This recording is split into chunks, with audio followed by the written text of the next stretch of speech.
My dear students, आज हम नए टॉपिक यानी कि एक्टिव वॉइस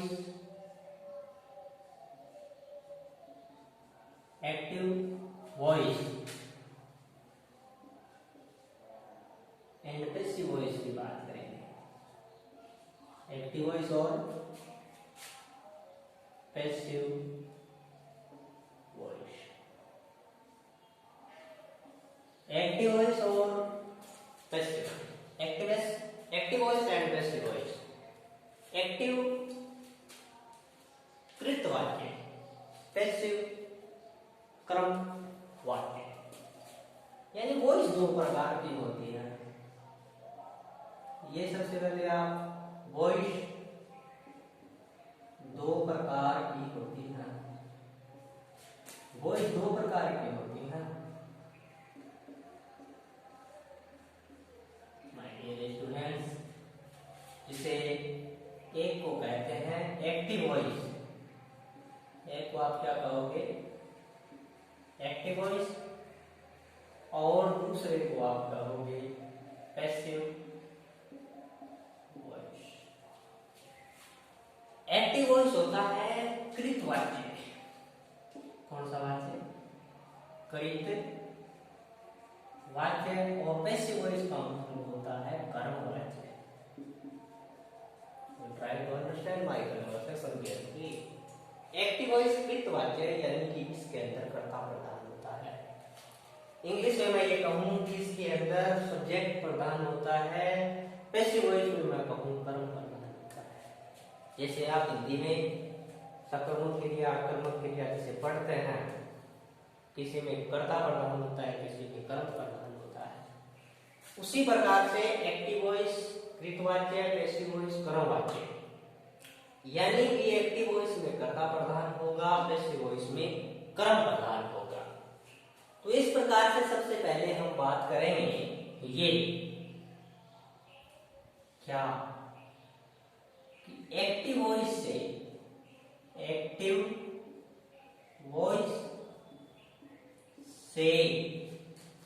पैसिव वॉइस बनाते समय, एक्टिव वॉइस से पैसिव वॉइस बनाते समय, एक्टिव वॉइस से पैसिव वॉइस बनाते समय सब्जेक्ट के स्थान पर ऑब्जेक्ट रखते हैं। सिंपल सी बातें, सब्जेक्ट के स्थान पर ऑब्जेक्ट रखते हैं। सब्जेक्ट के स्थान पर ऑब्जेक्ट रखते हैं। जैसे मैं आपको एग्जांपल के तौर पर ये बात कहूं, she writes a letter. She writes a letter.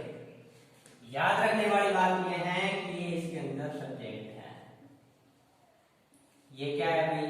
Verb है। वर्ब में वर्ब की फर्स्ट फॉर्म है, इसमें एस या एस है, प्लस में आपका ऑब्जेक्ट है। करना आपको क्या है? ऊपर वाला नियम ये कहता है कि एक्टिव वॉइस से पैसिव वॉइस बनाते समय सब्जेक्ट के स्थान पर ऑब्जेक्ट रखते हैं। मतलब सीधा सा ये है कि सी के स्थान पर ये लेटर आएगा। यानी इधर क्या आएगा? सी वाले स्थान पर ये लेटर आएगा। आगे की प्रक्रिया हम देखते हैं। एक्टिव वॉइस से पैसिव वॉइस बनाते समय याद रखो, एक्टिव वॉइस से पैसिव वॉइस बनाते समय, एक्टिव वॉइस से पैसिव वॉइस बनाते समय, एक्टिव वॉइस से पैसिव वॉइस बनाते समय वर्ब की थर्ड फॉर्म का प्रयोग किया जाता है। वर्ब की थर्ड फॉर्म का प्रयोग किया जाता है। एक्टिव वॉइस से पैसिव वॉइस बनाते समय वर्ब की थर्ड फॉर्म, निश्चित रूप से वर्ब की थर्ड फॉर्म का प्रयोग किया जाता है। दूसरा जो नियम है आपका याद रखोगे। तो देखो, यहां तक हमने सी राइट से लेटर। पहले नियम में ये बात जानी कि एक्टिव वॉइस से पैसिव वॉइस बनाते समय सब्जेक्ट के स्थान पर ऑब्जेक्ट रखते हैं। माय डियर स्टूडेंट, सबसे पहले सी के स्थान पर आप ए लेटर लिखो। यहां तक शायद आप समझ गए। ए लेटर लिख दिया, उसके बाद में क्या होता है, उसके बाद में थोड़ी सी आगे की बात बीच में करनी पड़ेगी। ये एक्टिव वॉइस से पैसिव वॉइस बनाते समय वर्ब की थर्ड फॉर्म का प्रयोग किया जाता है।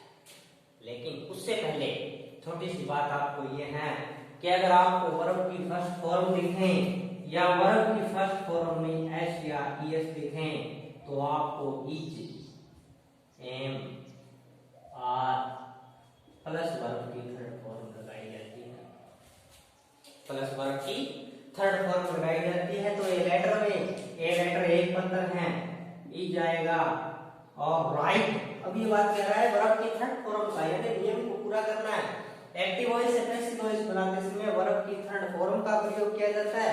तो आपको क्या करना है, नियम क्लियर करना है। और नियम आपका ये है कि आप राइट को क्या करोगे, रिटर्न करोगे। तो लेटर इज रिटन सी। और देखिए ये आपका है सी, हर और सब्जेक्टिव, पोसेसिव, ऑब्जेक्टिव। अब क्या करते हैं, एक्टिव वॉइस से पैसिव वॉइस बनाते समय सब्जेक्ट को क्या करते हैं भाई, एक्टिव वॉइस के सब्जेक्ट को बाय ऑब्जेक्ट के रूप में रखते हैं। बाय ऑब्जेक्टिव केस में रखते हैं, बाय पहले आएगा। अब इसके बाद में क्या आता है, सी का क्या जाएगा। समझने वाली बात है कि letter is written by her. पहली लाइन पे सी राइट से लेटर बाय क्या लिखती है भाई, एक पत्र लिखती है। A letter is write written by her, तो उसके द्वारा एक पत्र लिखा गया या एक पत्र उसके द्वारा लिखा गया। अब मैं बात ये कर लेता हूं, यहां अपने क्या है, सब्जेक्ट से पहले बाय प्रीपोजिशन लगाया है। इस बाय प्रीपोजिशन के स्थान पर कुछ और भी प्रीपोजिशंस का प्रयोग हम कर सकते हैं। तो इतनी बात समझ में आ गई। वॉइस दो प्रकार की होती हैं, एक्टिव वॉइस कृतवाच्य, पैसिव वॉइस गुणवाच्य। पहला नियम है एक्टिव वॉइस से पैसिव वॉइस बनाते समय सब्जेक्ट के स्थान पर ऑब्जेक्ट रखते हैं, ऑब्जेक्ट के स्थान पर बाय सब्जेक्ट रखते हैं। एक्टिव वॉइस से पैसिव वॉइस बनाते समय वर्ब की थर्ड फॉर्म का प्रयोग किया जाता है। अब आपको शुरुआत में क्या करना है, समझते जाना है। अपने को सेंटेंस से मतलब है, सेंटेंस आपके पास कैसे आएगा, आपको उसका कैसे चेंज करना है वॉइस। तो देखिए, सबसे पहले मैं आपको ये बात कहूं कि अगर आपको प्रेजेंट सिंपल टेंस की तरह से वॉइस बनानी पड़े, प्रेजेंट सिंपल टेंस यानी कि प्रेजेंट सिंपल टेंस से मतलब है साधारण वर्तमान काल, इमीडिएट हमें जैसे वॉइस बनानी पड़े तो आप ये जानते हो कि आपको कैसे मिलेगा, स्ट्रक्चर कैसे मिलेगी, सब्जेक्ट मिलेगा, वर्ब की फर्स्ट फॉर्म में एस या ईएस मिलेगा, वो आप जानते हो। सब्जेक्ट एक वचन होना चाहिए ऐसे लगाने के लिए। प्लस में आपको ऑब्जेक्ट मिलेगा, प्लस में आपको अदर मिलेगा और प्लस में आपको करना आपको क्या है, सब्जेक्ट के स्थान पर ऑब्जेक्ट रखना है। वर्ब की फर्स्ट फॉर्म आए तो आपको इज, एम, आर लगाना है। प्लस से ऑब्जेक्ट के स्थान पर इज, एम, आर आ गया। उसके बाद वर्ब की फर्स्ट फॉर्म के स्थान पर ये निश्चित बात है वर्ब की थर्ड फॉर्म, उसके बाद आता है बाय सब्जेक्ट और उसके बाद आता है अदर और उसके बाद आता है फुल। ये आपका एफर्मेटिव सेंटेंस की हो गई, जो सेंटेंस हमने ऊपर बनाया है। अब आप आगे देखिए, आगे अगर प्रेजेंट सिंपल टेंस के अंदर आपको नेगेटिव सेंटेंस बनाना पड़े, यानी मेरे कहने का मतलब है अगर आपको नेगेटिव सेंटेंस की पैसिव वॉइस बनानी पड़े तो आप क्या करोगे, नेगेटिव सेंटेंस की पैसिव वॉइस बनाते समय आप क्या करते हो, सबसे पहले सब्जेक्ट लगाते हो। अब आपको प्रेजेंट सिंपल टेंस का negative, affirmative, interrogative, interrogative, negative ये याद होना चाहिए। Subject plus do, does plus not plus verb की फर्स्ट फॉर्म होती है, ऑब्जेक्ट होता है, अदर होता है, फुल स्टॉप जो भी आता है आप लगे हो। इसकी बनाते समय आपको क्या करना है, एक्टिव से पैसिव वॉइस बनाते समय सबसे पहले आप सब्जेक्ट रखोगे, सब्जेक्ट के स्थान पर ऑब्जेक्ट, सब्जेक्ट के स्थान पर ऑब्जेक्ट। ऑब्जेक्ट से मेरा मतलब है कि इस ऑब्जेक्ट को यहाँ सब्जेक्ट बना के लाना है। तो आपको समझने के लिए ये जरूरी है कि आप यहाँ सबसे पहले ऑब्जेक्ट एक्टिव का ऑब्जेक्ट रखना है। जहाँ की ये सब्जेक्ट हो गया, लेकिन इसमें यहाँ दोबारा सब्जेक्ट लिख दिया जाए तो थोड़ी समस्या हो जाती है, तो अपने हो गया ऑब्जेक्ट का ऑब्जेक्ट रखते हैं। डूडल के स्थान पर आपको इज, एम, आर, नोट का नोट लगाना है। अब वर्ब में तो किसी प्रकार का सस्पेंस नहीं है, क्योंकि वर्ब को वर्ब की थर्ड फॉर्म ही आएगी, वर्ब की थर्ड फॉर्म आ गई, बाई सब्जेक्ट आ गया, अदर आ गया और फुल स्टॉप आ गया। इस प्रकार से आपको नेगेटिव सेंटेंस हो गया। नेगेटिव सेंटेंस के बाद में आपकी जो आती है वो आती है इंटरोगेटिव सेंटेंस की। कौन सी? Interrogative sentence. अब आप यहाँ क्या करोगे, इंटरोगेटिव सेंटेंस बनाएंगे, इंटरोगेटिव सेंटेंस, इंटरोगेटिव सेंटेंस। तो इंटरोगेटिव सेंटेंस में सबसे पहले आपको क्या करते हो, आप स्ट्रक्चर में डू लगाते हो, डज लगाते हो, फिर आप क्या करते हो, सब्जेक्ट लगाते हो, फिर वर्ब की फर्स्ट फॉर्म, फिर आप ऑब्जेक्ट लगाते हो, अदर लगाते हो और क्वेश्चन मार्क। की गौर कर लो, आपको ये क्वेश्चन मार्क का इंटरोगेटिव सेंटेंस है, उसमें कोई चेंज नहीं कर सकते, यानी कि मूल प्रवृत्ति में हम सेंटेंस के मूल प्रकृति में किसी प्रकार की छेड़छाड़ नहीं करनी है। सब्जेक्ट के स्थान पर ऑब्जेक्ट लगाएंगे, उसके बाद यहाँ वर्ब की क्या है, फर्स्ट फॉर्म है, आपको वर्ब की थर्ड फॉर्म लगानी है, बाई सब्जेक्ट करना है, अदर और क्वेश्चन मार्क। अब अपने क्या करेंगे, इतना ही जो प्रेजेंट सिंपल टेंस है उसी के बारे में बात अगर मैं करूं तो आप ध्यान से देखो। ध्यान से देखने वाली बात यह है कि अफर्मेटिव सेंटेंस तो हमने बना के देखा है, अब बात आती है नेगेटिव सेंटेंस की। नेगेटिव वाला वाक्य आपको क्या मिलेगा कि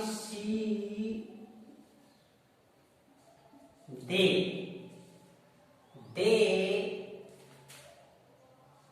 do not teach, they do not teach us, they do not teach us। आपके पास में ये एक सेंटेंस आया, आपको ध्यान ये देना है कि सब्जेक्ट है, हेल्पिंग वर्ब है, note negative sentence, teach us. अब कर लो कि ऊ ई वाक्य वो सब्जेक्ट है, ऊ है ऑब्जेक्ट अस। अब ध्येय तो जानू हूं कि अस जो वायु है वो वी, आवर और अस ऐसे आया है। यहां पर इस अस ने ये जो रूप ले रखा है उसको हमें वी का रूप लेना है। कहने का मतलब वो है कट्ठा ऑब्जेक्टिव केस को काम करा है तो सब्जेक्टिव केस को काम करेगा, तो सब्जेक्टिव केस का काम करेगा तो यहाँ सबसे पहले अपने आएगा वी। अब डू डज जब आए तो आपको इज लगा देना है, एम लगा देना है, आर लगा देना है। क्या लगा देना है? Is am are. Is am are लगा देना है। इज एम आर मेरे कहने का मतलब है इज एम आर में से एक चीज लगा देनी है। आपको वी के साथ क्या लगाएंगे भाई? आर। तो वी आर नोट में किसी प्रकार का चेंजिंग आप नहीं करोगे। टीच की थर्ड फॉर्म यानी कि डॉट रखोगे और डॉट के बाद में आपको बाई दिख रहा है they there then, they there और then, they there then by का बाई और क्या होगा? तो we are not taught by them, क्या हमें उनके द्वारा नहीं पढ़ाया गया? They do not teach us, वे हमें नहीं पढ़ाते हैं। आगे बात, अब अपने क्या करना है? इंटरोगेटिव सेंटेंस, एक सेंटेंस जो है वो इंटरोगेटिव सेंटेंस का देखते हैं। डज ही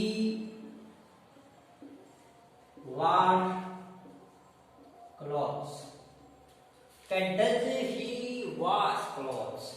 सबसे पहले हेल्पिंग वर्ब है, सब्जेक्ट है, वर्ब की फर्स्ट फॉर्म है और क्लॉथ्स ऑब्जेक्ट है। इजेमार में से एक लगाना है, आप ये साफ करो, आग लगाओ, और वो इसलिए क्योंकि क्लॉथ्स बहुवचन है, तो आर आ गया आपके पास में, क्लॉथ्स आ गया, उसके बाद में आप वर्ब की थर्ड फॉर्म यानी कि वॉश लगाओगे और बाई का बाई और इनका। शायद आप पूरी तरह से समझ गए हैं। Are clothes washed by him, subject helping verb की जगह हेल्पिंग वर्ब, सब्जेक्ट की जगह ऑब्जेक्ट, वर्ब की थर्ड फॉर्म बाई का बाई और इनका। छोटी सी बात करते हैं, तीनों सेंटेंस के बारे में हमने बात की। इसके बाद में अपने चलते हैं प्रेजेंट प्रोग्रेसिव टेंस के बारे में। बस हम दो टेंस के बारे में बात करेंगे, दो टेंस के दो पैसिव वॉइस उसके बारे में बात करेंगे। तो ये आपका आता है प्रेजेंट कंटीन्यूअस टेंस या प्रोग्रेसिव बोलो आप। तो present continuous tense, present continuous tense, present continuous tense यानी कि जारी वर्तमान काल। तो आप सबसे पहले क्या लगाते हो, एफर्मेटिव सेंटेंस में आप क्या लगाते हो, सब्जेक्ट लगाते हो, उसके बाद इज, एम, आर, वर्ब की फर्स्ट फॉर्म में आईएनजी, उसके बाद ऑब्जेक्ट लगाते हो, अदर लगाते हो और बस करना क्या है। एक्टिव से पैसिव वॉइस में बदलते समय आप ये ध्यान रखोगे, सब्जेक्ट के स्थान पर ऑब्जेक्ट, इज, एम, आर, कर्तों के बीइंग सकल गाने बी आईएनजी बीइंग। तो subject is am are, verb की फर्स्ट फॉर्म में आईएनजी, ऑब्जेक्ट अदर, तो ऑब्जेक्ट इज एम आर और इसके बाद में क्या आ जाएगा, बीइंग आ जाएगा। और वर्ब की फर्स्ट फॉर्म में आईएनजी है, आपको वर्ब की थर्ड फॉर्म रखनी है और इसके बाद बाई सब्जेक्ट प्लस इधर जो भी आ जाएगा उसमें कोई परेशानी नहीं है। तो सबसे पहले अपने क्या है, इसी पर एक चर्चा करते हैं इस सेंटेंस की, और वो ये है कि he is reading A novel, he is reading A novel. आपको क्या करना है, ही देखना है। सबसे पहले सब्जेक्ट के स्थान पर ऑब्जेक्ट रखने को कहता है, तो सब्जेक्ट के स्थान पर ऑब्जेक्ट रखो, ऑब्जेक्ट है ए नोवेल, ए नोवेल। इजेमार में से आपको चेंजिंग नहीं करना है, इजेमार का इजेमार रखना है, ए नोवेल के साथ ही जाएगा, लेकिन खास बात यह है इसके साथ बीइंग लगेगा, अलग से लगेगा बीइंग। तो ए नोवेल इज बीइंग, वर्ब की थर्ड फॉर्म रीड, रीड की वर्ब की थर्ड फॉर्म रीड होती है, बाई का बाई और हिम का हिम। तो ये आया है novel is being read by him. अगली बात हम करते हैं नेगेटिव सेंस की। नेगेटिव सेंस में अपने करते क्या है, सब्जेक्ट लगाते हैं, is, am, are plus not लगाते हैं और वर्ब की फर्स्ट फॉर्म में आईएनजी रखते हैं, इसके बाद में ऑब्जेक्ट रखेंगे, अदर रखेंगे और फुल स्टॉप। करना क्या है, सब्जेक्ट के स्थान पर ऑब्जेक्ट है, is, am, are, not being, not, और इसके बाद में क्या आ जाएगा, बीइंग, वर्ब की third form by subject other full stop. जो भी आपके पास में आए, object is am are, not being verb की थर्ड फॉर्म बाई सब्जेक्ट और ये। तो अब इसके एक सेंटेंस की बात करते हैं, इसके सेंटेंस की बात करते हैं। तो सेंटेंस आपका इस प्रकार से है, और वो ये है कि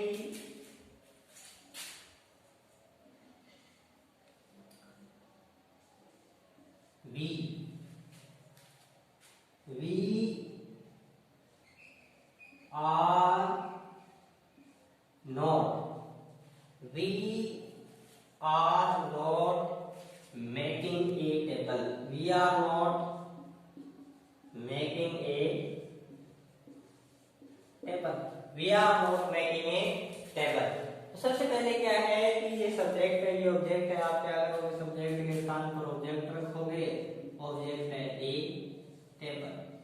इसके बाद में से एक चीज लगानी है, ये लगा दिया, और इसके बाद में नोट लगाओगे, बीम का बीम आया, मेघ से आप मेघ बनाओगे क्योंकि बर्फ की थर्ड फॉर्म, और बाई का बाई और एस का एस, बाई का बाई और एस का एस, वी और एस, बाई प्रीपोजिशन लगा है, बर्फ की थर्ड फॉर्म, बीम नोट कीजिए, बात बहुत ही बड़ी चीज है। तो बस आज के लिए इतना ही, फिर देखेंगे दोबारा एक्टिव और पैसिव वॉइस के बारे में।